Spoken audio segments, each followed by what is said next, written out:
Good morning, crime community. I'm here to read out the next chapter of Poisoner in Chief. It's called The Secret That Was Going to Unlock the Universe. Waves of damp heat enveloped Washington on the morning of July 13th, 1951, when Sidney Gottlieb reported for his first day of work at the CIA. In retrospect, that Friday the 13th may seem as a momentous date in American secret history. It marked the beginning of Gottlieb's hallucinatory career at the intersection of extreme science and covert action.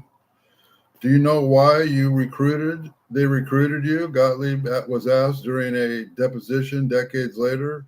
They needed someone with my background to organize a group of chemists to pursue the kind of work that the CIA thought they were interested in, he replied. Did they describe to you at the time what kind of work you would be doing? Very vaguely. They weren't quite sure. It was a question of a new unit being organized there. What was your understanding of what your function would be? My understanding? I really didn't have much of an understanding in my mind. I decided I would give it a try for 6 months. Bluebird, the CIA's mind control project, was in full flight in 1951. Teams of officers were testing special interrogation techniques at the secret prisons in Germany and Japan. They were studying the effects of various drugs and of techniques like hypnosis, electroshock, and sensory deprivation. That was not enough, however, to satisfy the CIA's Deputy Director of Plans, Allen Dulles. Dulles considered Bluebird a project of the utmost importance, even one that could mean the difference between the survival and instinct of the United States. Yet as the program grew, it lost focus. Interrogators worked without coordination. No one was in charge. That set Dulles off on his search for a chemist to oversee all CIA research into mind control. The obvious place to begin the search was the Chemical Corps. Its commanders had remained in close contact with Ira Baldwin, whom they revered for his pioneering biowarfare work during World War II. Although Baldwin was returned to the University of Wisconsin, he visited Washington regularly and remained influential as a member of the Scientific Advisory Committee to the Chemical Corps. According to one study, he continued his work from a new desk without responsibility for day-to-day operations at Camp Detrick. Several years earlier, Baldwin was guided one of his prize students, Frank Olson, a budding expert in aerial biology, into a covert government job that brought him to Camp Detrick's inner sanctum, the Special Operations Division. He had always stayed in touch with another former student, a talented biochemist who worked in Washington, felt guilty for having been unable to serve in World War II, and dreamed of finding a special way to prove his patriotism. From Baldwin's orbit emerged the meaning the CIA was seeking. The summer of '51 was a fearful time for Americans. Tension in Berlin reached frightening levels. The Korean War, which at first seemed to offer the prospect of an easy victory, had turned into an ugly stalemate. And when the American commander in Korea, General Douglas MacArthur, criticized President Truman's handling of the war, Truman fired him for insubordination. Settling off outraged protests and demands for Truman's impeachment, at home, Senator Joseph McCarthy was warning that communists had infiltrated the State Department. Everything's the State Department. There's no federal government anymore, huh? Most Americans could do little more than worry about the ominous state of the world. Allen Dulles had been options. He had more options. His career had taught him, rightly or wrongly, that covert action can change the course of history. By the early 1950s, he had concluded that mind control could be the decisive weapon of the coming age. Any nation that discovered ways to manipulate the human psyche, he believed, would rule the world. He hired Sidney Gottlieb to lead the CIA's for that grail. It was a promising choice. Gottlieb had worked for nearly a decade in government laboratories and was known as an energetic researcher. Like many Americans of his generation, he had been shaped by the trauma of World War II, and because he had been unable to fight, his trauma had left him with a store of pent-up patriotic fervor. He focused energy fit well with the compulsive activism and ethical elasticity that shaped the officers of the early CIA. Culturally, though, those men were distant from Gottlieb. They were polished products of the American aristocracy. Many knew one another through family webs and prep schools, Ivy League colleges, clubs, investment banks, law firms, and eternally bonding experience of wartime service in the Office of Strategic Services. The CIA officers that took the greatest interest in mind control projects, Allen Dulles and Richard Helms, were exemplars of that elite. Dulles had risen to the post by ways of Princeton and the globally powerful Wall Street law firm Sullivan and Cromwell. His trusted aide, Helms, was born in Philadelphia and attempted prep school in Switzerland. Yet when they set out to hire their master magician of the mind, these patricians choose someone utterly unlike themselves, a 33-year-old Jew from an immigrant family in the Bronx who had limped and stuttered.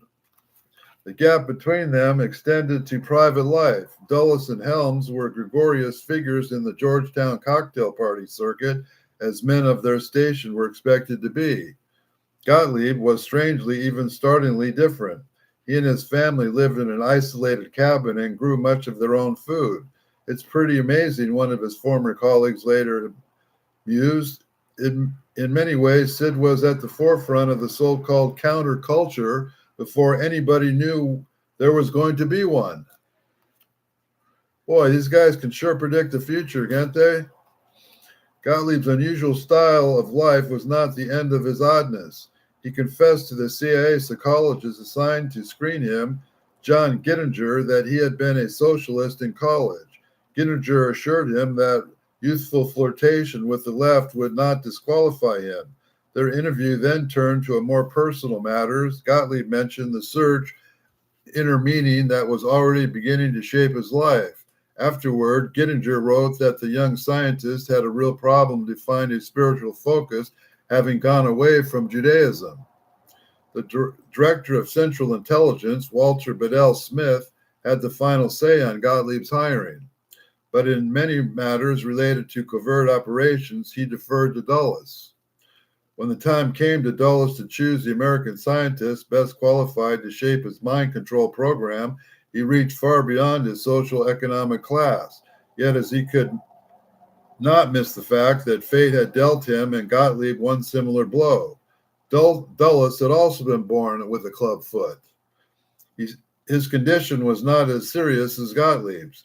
He had required only one operation carried out in secret because such handicaps were considered shameful in his family's elevated circle. Yet both men wore prosthetic shoes for most of their lives, never ever walked normally. Although they were separated by background and experience, their shared handicap became what one writer called a strong but never mentioned bond between them. Over the next decade, they would stumble together through undiscovered frontiers. Gottlieb's first assignment at the CIA was to take a 3-month course in intelligence tradecraft and what he later called some historical backgrounds of intelligence thrown in.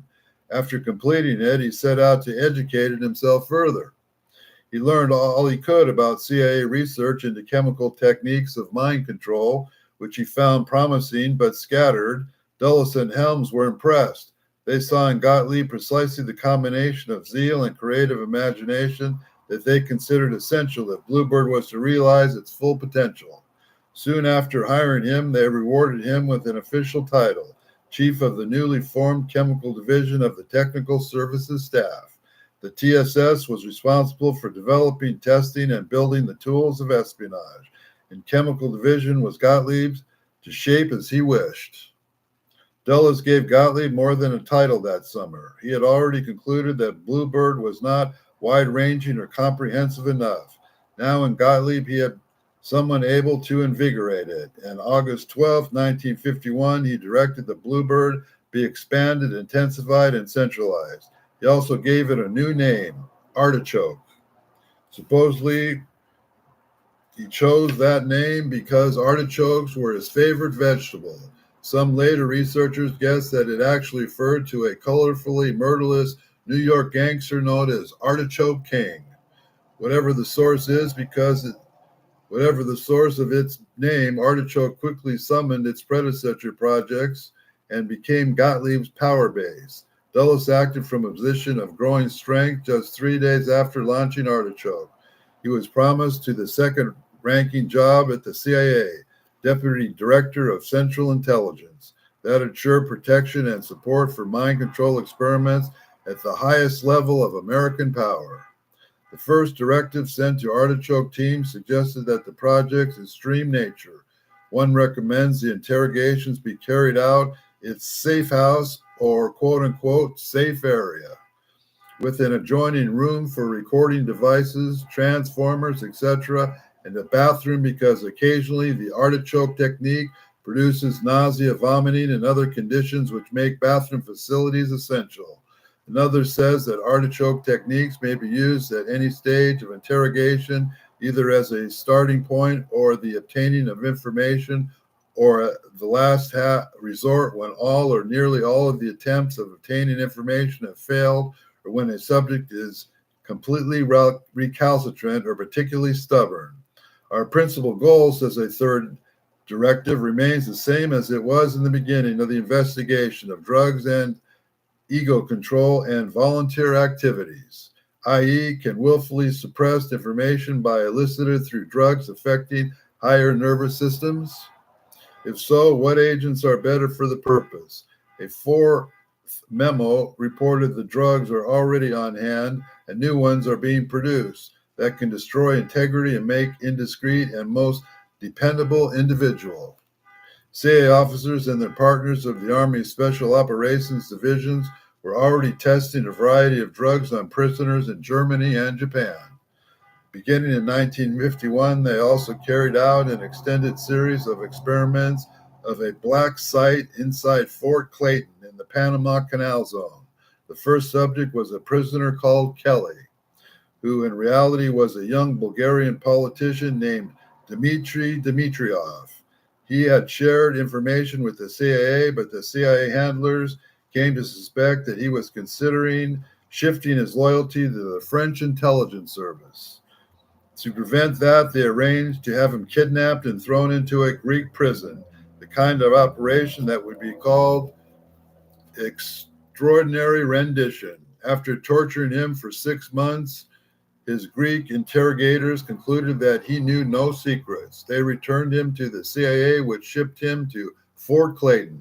In 1952, a CIA officer monitoring his cause reported that because of his confinement in the Greek prison and in a military hospital, Kelly had become very hostile towards the United States and our intelligence operations in particular. He recommended that an artichoke approach to Kelly to see if it would be possible to reorient Kelly towards us. Kelly was held at Fort Clayton for 3 years. No known documents trace the course of his treatment.